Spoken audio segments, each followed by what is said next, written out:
Scarlet and Violet, the two puffball white Coton de Tulear purebred pooches she had cloned at the cost of £40,000 from the DNA of her dear departed pet dog Samantha, gather around Barbra Streisand's feet, proof money can buy you love, even if the tail-waggers momentarily appear more interested in the egg sandwiches nestled on her coffee table.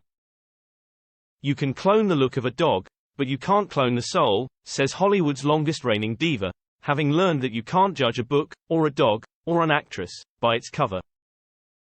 The cover of her long-awaited memoir, My Name is Barbra, published today, defiantly features a 1967 photo of her famous profile highlighting the distinctive nose that studio bosses begged her to streamline with surgery, a declaration that we must accept her as she is. If I ever had my nose fixed, it would ruin my career, she realized early on.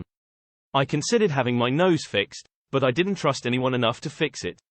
The first thing someone would have done would be to cut my bump off. But I love my bump. I wouldn't cut my bump off. Her memoir is a tale of life's bumps, with few straight paths to success. It's a 992-page doorstop of a book, a weighty tome without an index so that Hollywood celebrities have to read her entire story rather than just dip into the pages where their own name appears. That was her idea. Streisand spent 10 years spilling blood, sweat and tears on every page, and she'll be damned if you don't read every word.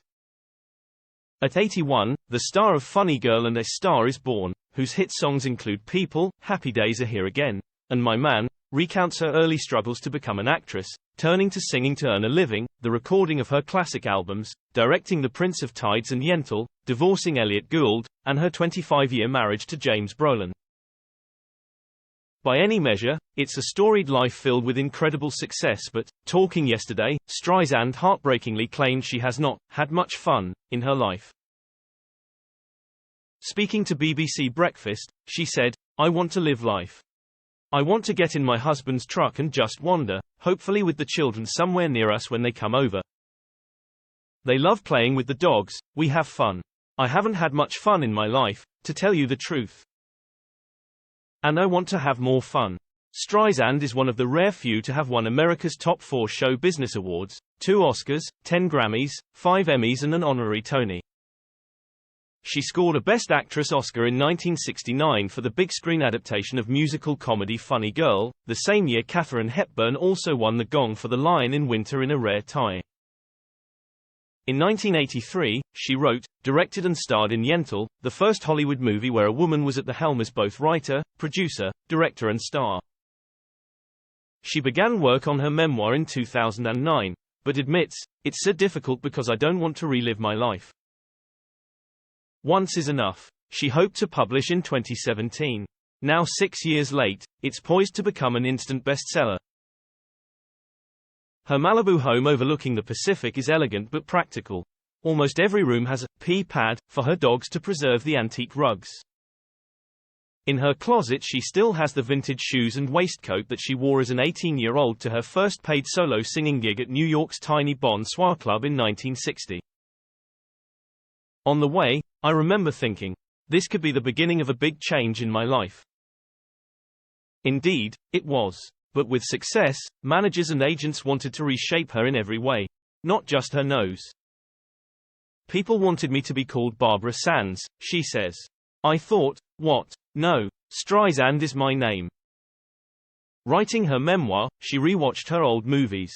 The ending of A Star Is Born could use a rewrite, she believes, having been rushed into finishing the movie.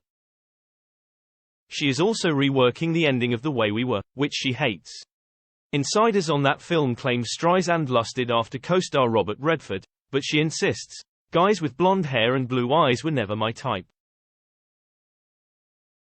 I did think he was very handsome, a wonderful jawline, great teeth. But what intrigued me most about Bob was his complexity. You never quite know what he's thinking, and that makes him fascinating to watch on screen. Redford initially rejected the role, calling his character Hubble Gardner shallow and one-dimensional, so Streisand ordered rewrites to beef up Redford's part. She bitterly laments director Sidney Pollack cutting 2 key scenes, and regrets sobbing uncontrollably while filming a breakup, saying, it's not good enough, all the emotion just overflowed. I should have done less. I wish I could do it over. Her 1969 hit Hello Dolly doesn't impress her either. I think it's so silly, she says. It's so old-time musical. She hasn't always had the best of luck with men, either. Romances with hairdresser-turned-producer John Peters, and film composer Richard Baskin both ended before reaching the altar.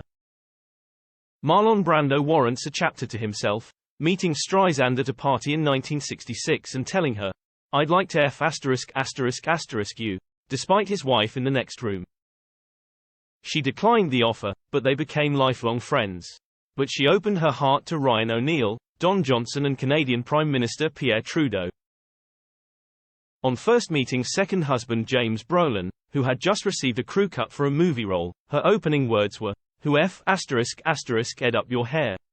While filming The Way We Were, she rejected romantic overtures from doting screenwriter David Rayfield, saying, "At that time I was not interested in people who were too fond of me. It was one of my problems. I was drawn to men I couldn't have. I was working out issues with my stepfather. Even though his name was Lou Kind, he was anything but." Barbra Jones Streisand was born in Brooklyn, New York, in 1942, and was only 15 months old when her father died. Times were tough. I lived in one room with my mother, in the same bed, and my brother had a fold-away cot in the same room, she recalls. Her mother Diana, a perpetually unsatisfied perfectionist, wanted Streisand to pursue a career in school administration so that she could take her summers off. Instead, she grew her nails long, making her unsuitable for secretarial work. "I never learned to type," she admits, obliging her to write in longhand the journals that helped shape her memoir. "I often felt like an outcast growing up," Streisand reveals in her book. "Nobody in high school was particularly impressed with my voice, and neither was I." She decided at 13 to become an actress, dropping the middle from her name at 18. "I wanted to be recognized, because I wasn't seen a lot as a child," she says. "That's what motivated me." Fired by ambition, she told herself, "I have to become famous, just so I can get someone else to make my bed." Struggling as an actress, she was conflicted upon first finding fame as a singer, thinking, "What am I doing here? I was supposed to be on stage, playing Juliet." Streisand explains her stage fright, which has limited her live performances. "When I get nervous my heart pounds and it affects my voice, which starts to shake and I lose control. It's a terrible feeling." She reveals its origins in a failed romance with her funny girl co-star on Broadway, Charlie Chaplin's son Sidney. After they broke up, Chaplin cursed and jeered her on stage nightly, quietly enough that only Streisand could hear him. Nauseous and unable to concentrate, she never acted on Broadway again. Another chapter is devoted to the Boys Club, the sexist studio system that fought her ambition to be an actress, writer, director and producer, which she finally achieved with Yentl, though it took 14 years to make. Harvey Weinstein once threatened her, but she never suffered sexual harassment, saying, "I wasn't blonde enough." Despite her many triumphs, Streisand's insecurities run deep, and she is loath to watch her own films or listen to her albums. "I always see something to change. I am very hard on myself," she told Vanity Fair. "I'm not completely sure that what I do is so great." Her dogs, and millions of fans, might disagree. My Name is Barbara by Barbra Streisand, Cornerstone, £35, published Tuesday. For free UKPP, visit Express Bookshop.com or call Express Bookshop on 020 3176 3832.